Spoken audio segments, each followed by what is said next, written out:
All right. Hello, everybody. Welcome to my Lunch and Learn, where every single week we explore topics to help you elevate your mindset, be at your best, and radically expand your life and business. So, if you've ever found yourself reacting impulsively to changes and maintaining your composure instead of responding thoughtfully, perhaps you feel like you're constantly spinning your wheels and getting nowhere. And these are signs of a dysregulated nervous system where you're just going in all different directions. And you don't really feel like you're in control. So, the good news is that you can shift from this reactive to responsive place with a few simple and science backed strategies, which is exactly what we're talking about today. How to hack your nervous system for lasting success. So, some of you know me, some of you don't. I'm Larissa McCook, author of Stop Procrastinating Your Life Away, master results coach, and CEO of Abundance Academy, where we work with professional women who are ready to stop holding themselves back from what they are truly capable of and manifest their desires, radically expanding their lives and businesses.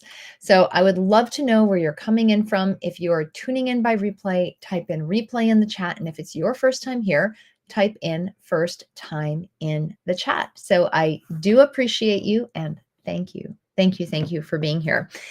Now, there was a few years ago when I first started meditating, I remember I used the Muse. I don't think I have it with me. Where did I put it? I took it out of the house. I don't remember where I put it. But I used the Muse. It's this little headband, this meditation headband. And what's really great about it is it gives you feedback on whether you're in a calm state, whether your heart rate is increasing or decreasing. And it gives you that real-time feedback and it gives you data after you're done. And I love data. And so I found that a really, really helpful way to start because prior to that, I sat in quiet and didn't really understand what was going on. I couldn't gauge things within myself. And that got me to get to the point of truly being able to understand what an elevated or a reduced heart rate was. It got me to see when I was calm, when my mind was actually not wandering and it was just in this neutral zone.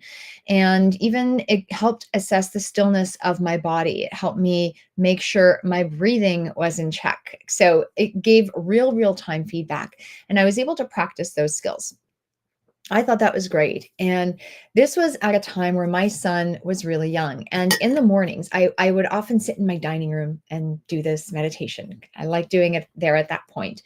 And I would hear he used to always sleep in, and then periodically I would hear the little door open and he would walk his feet down the hallway and come to me.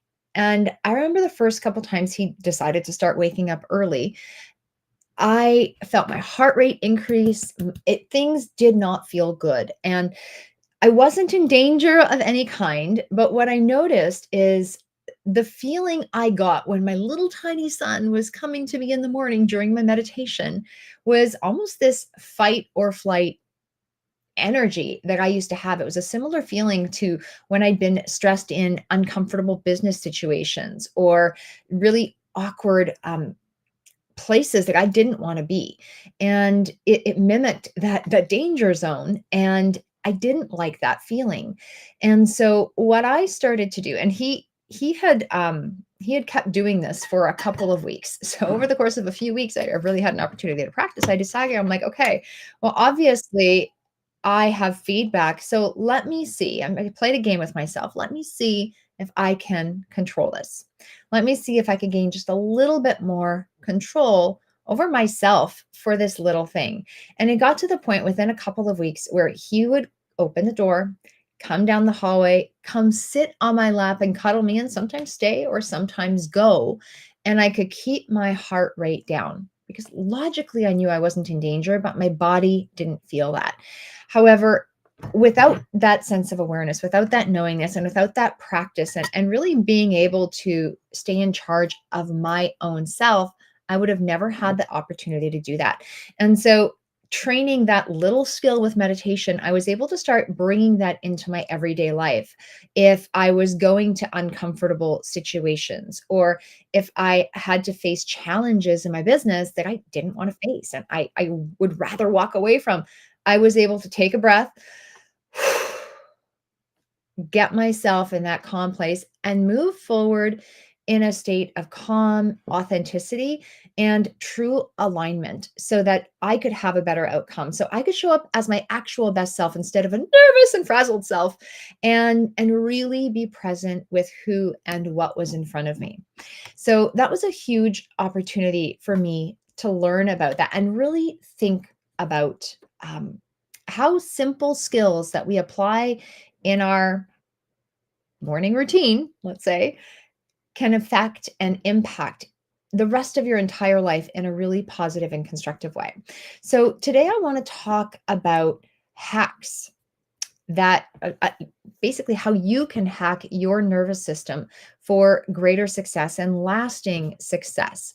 Because how you do anything is how you do everything. And essentially, a hack, a life hack, is a strategy or a technique that's adopted to manage your life more effectively. And in this case, we're going to talk about your success strategy more effectively and more efficiently. Your now, success means different things to different people. And it's so important that you know your particular definition of success. My definition of success has changed over the years, as I suspect yours perhaps has.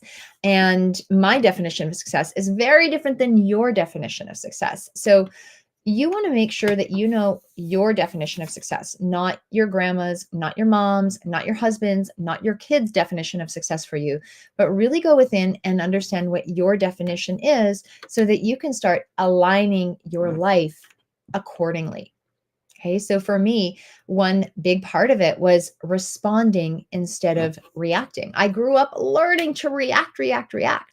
And to be able to calm down so I could speed up and actually respond to situations was a new skill I had to learn. And so when it comes to your nervous system, this is a organized network of nerve tissue that's in the body. It includes the central nervous system, which is the brain and spinal cord, and the peripheral nervous system, which are nerves that extend from the spinal cord to the rest of the body, and other nerve tissue. And these two systems of the body, they work with what we call the part of you that likes to react and the part of you that is built to respond. And when you're in this reaction mode, right? When you're in this reaction mode, your energy can be scattered, it can be disjointed, it can be all over the place. Maybe you might have trouble thinking if you stay there. Reaction mode is really great if, let's say, you are driving and you have a bag in your seat and you have to slam on the brakes and you have to reach over and grab your bag to stop it from falling. The reaction mode is great when you need to have an emergency response. However, these days, many of us are living in reaction mode.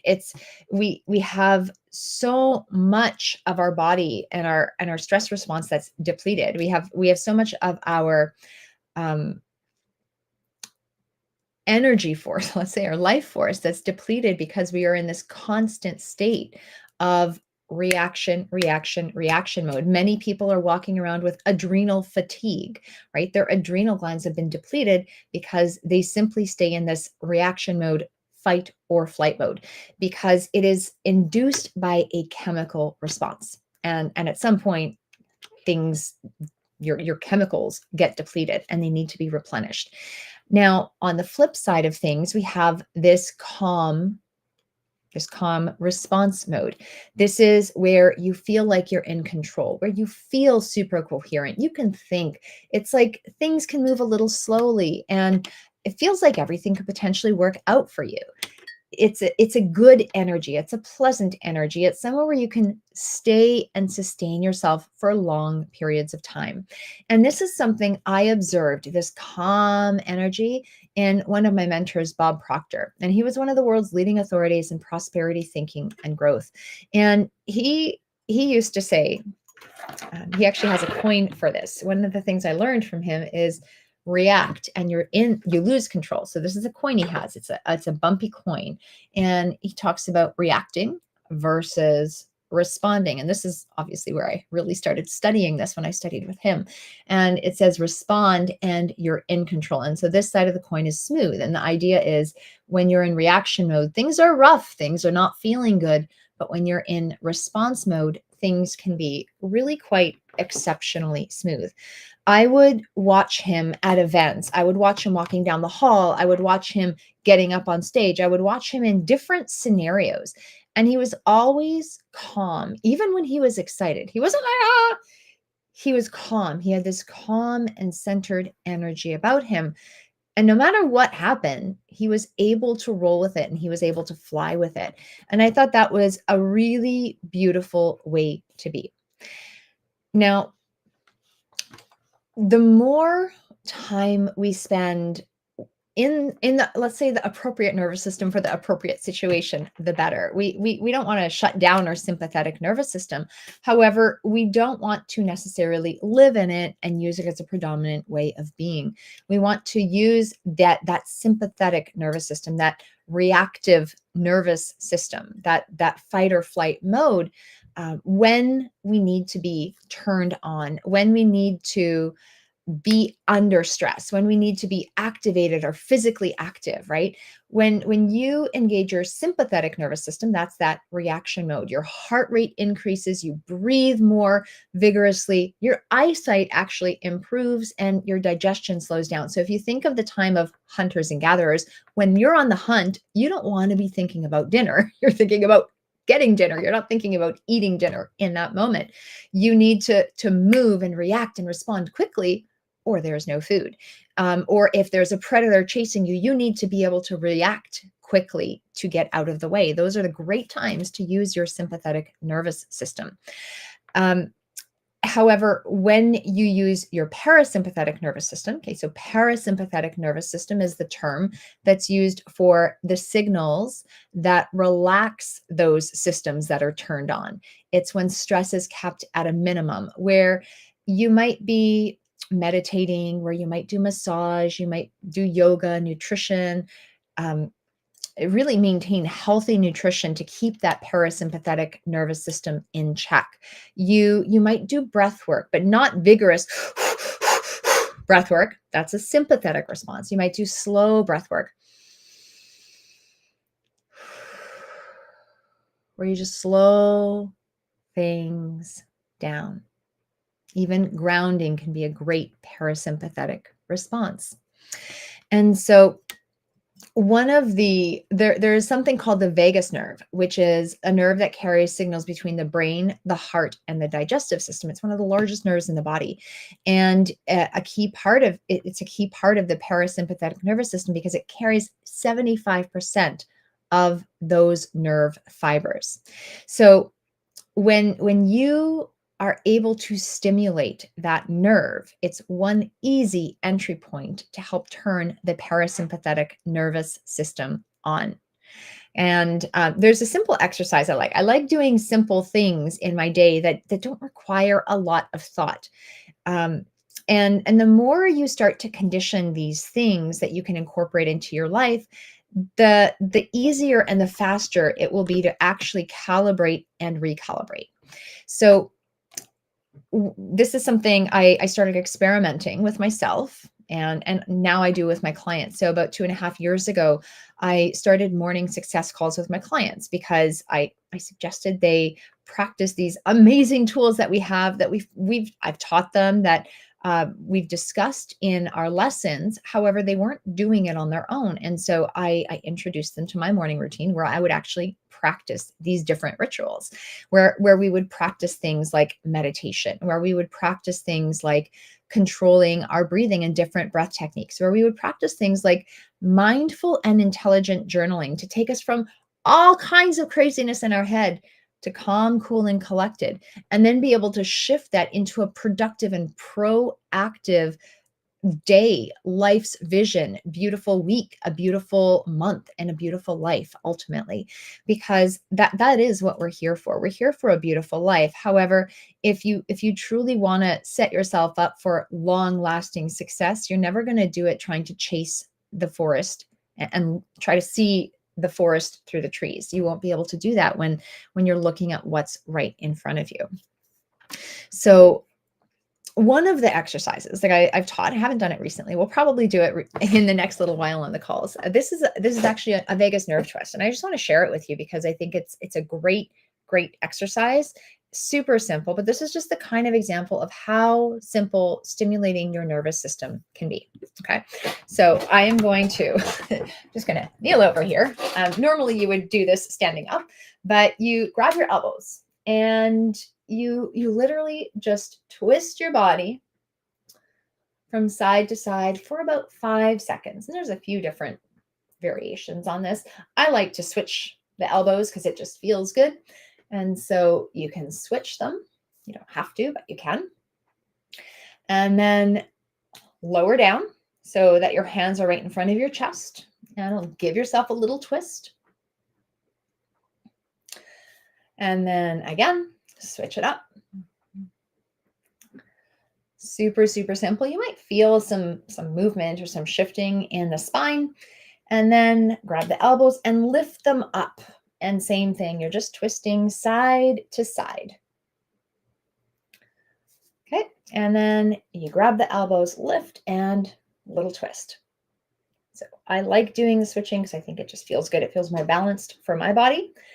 And easy peasy.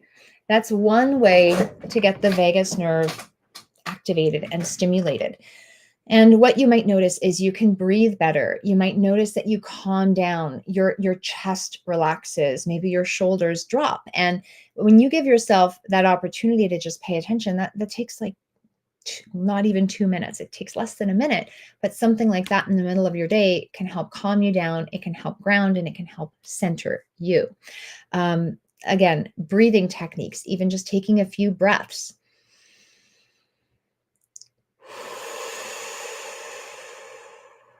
Focusing more on the exhale. I'm going to say the exhale because the inhale will help elevate the heart rate. So when you are breathing in, that's an active response. But when you focus on the exhale and really focus on the slower speed of breath, that will help stimulate the parasympathetic nervous system. Those are two really, really easy things you can do anywhere, anytime, any place. Other things you can incorporate into your life by like I said, sleeping well, eating well, moving well on a regular basis. And when you start incorporating these simple tools into your life, you will start to notice that you show up to situations with more composure, that you don't have to get worked up. You don't have to you have more choice. And when you have more choice, that's a very, very powerful place to be. So if you've ever felt like you're impulsive in your life, then start with this. This is like a basic. We say the basics are the basics are the basics. So start by gaining some sense of self-control. Start by getting into some of these basic parasympathetic functions. And from there, you can be in a receptive place to start looking at situations through a whole new lens, start making better choices one step at a time. But if you don't have that foundational element set, it won't matter what you try to do, because what you try to do will have a lot of conflict. And if you've ever been in a room, okay, we're going to just talk about energy before we wrap. Albert Einstein said, everything is energy. That's all there is to it. Match the frequency of what you desire, and you can't help but get it. This is not philosophy. This is physics. However, sometimes we are at a frequency that we don't desire. If we're at a negative frequency, or a frequency that's sad or heavy, we've all been in a room with someone that walked in and they have a heaviness about them. All you have to do is look at them, or sometimes you could even sense it and feel it before you look up. You know what that feeling is like. That's energy moving towards you.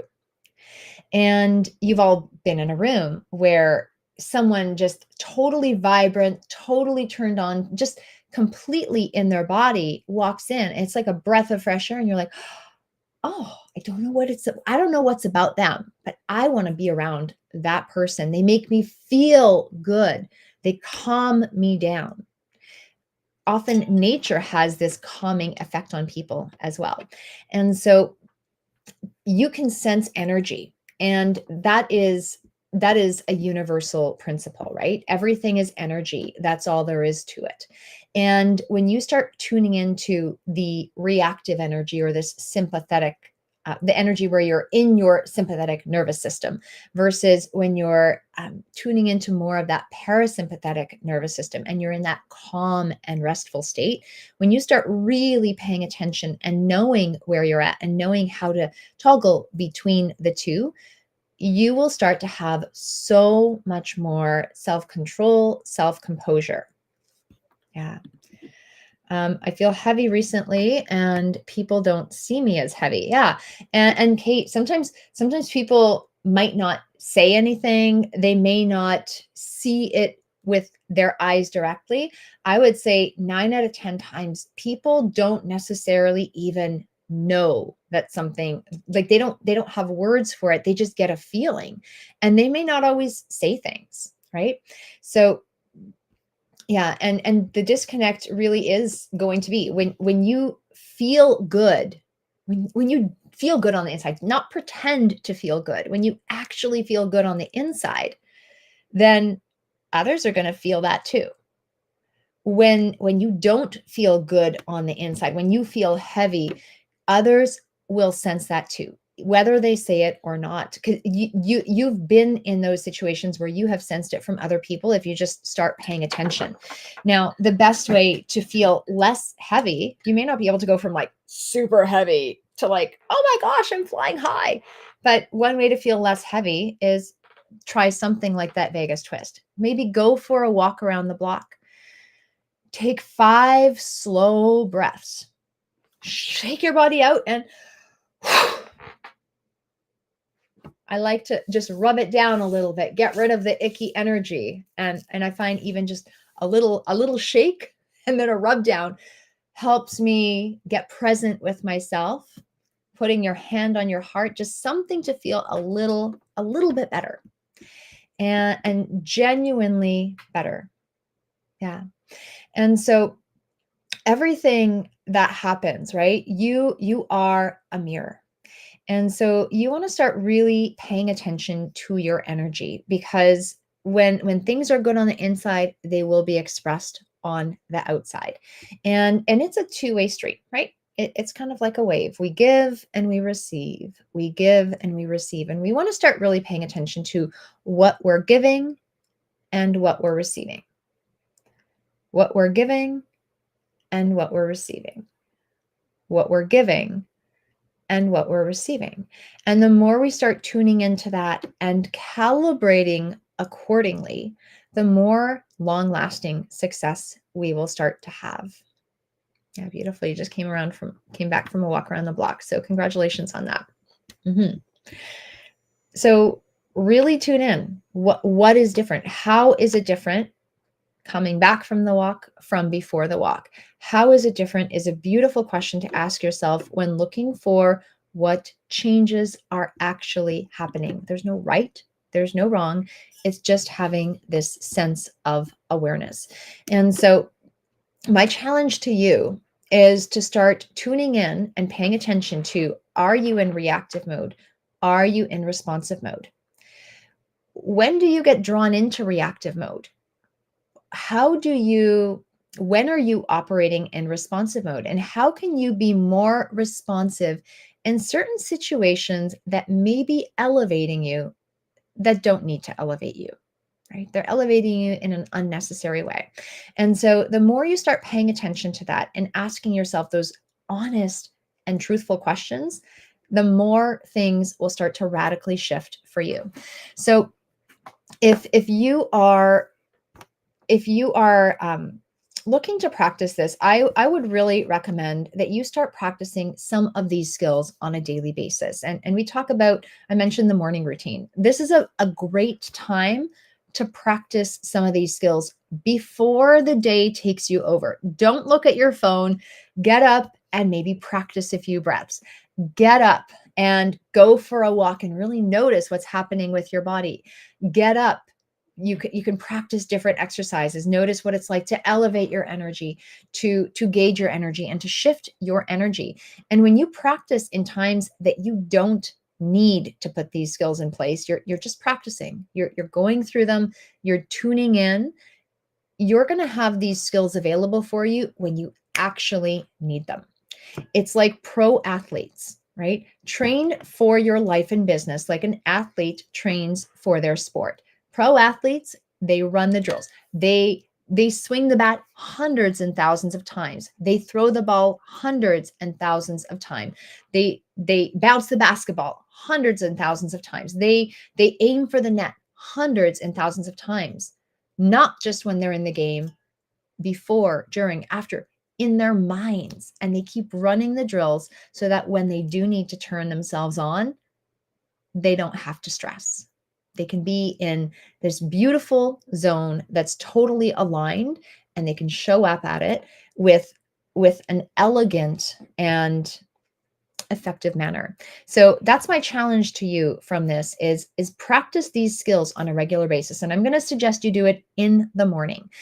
What we do with our clients is we practice these skills every single morning so that when they need them, they have them. It's like pro athletic training for your mind. If that's something you're interested in, feel free to reach out to me and I'm happy to share more about that if you're looking for some guidance. However, even with this, start running your drills each and every day. Because if you don't win your morning, you won't win your day. If you start in reactive mode, you're going to build the momentum in that direction. However, if you start your day in responsive mode, it's going to be so much easier to get back there throughout the day, and especially when you need it. So I hope this helps. If you are looking to book a consultation just to learn more about the morning calls, or if you have any questions about anything, feel free to message us, and you can reach out to myself, or you can reach out to my team, or you can feel free to book a consultation if that's something you're interested in learning more about and having some guidance, some more particular guidance to see how that would play out in your life in terms of having a morning routine, in terms of maintaining a morning routine, in terms of really optimizing your morning routine for success in your life. So we'll make sure to put a link in the chat. And again, if you have any questions, pop them in the chat and we will be sure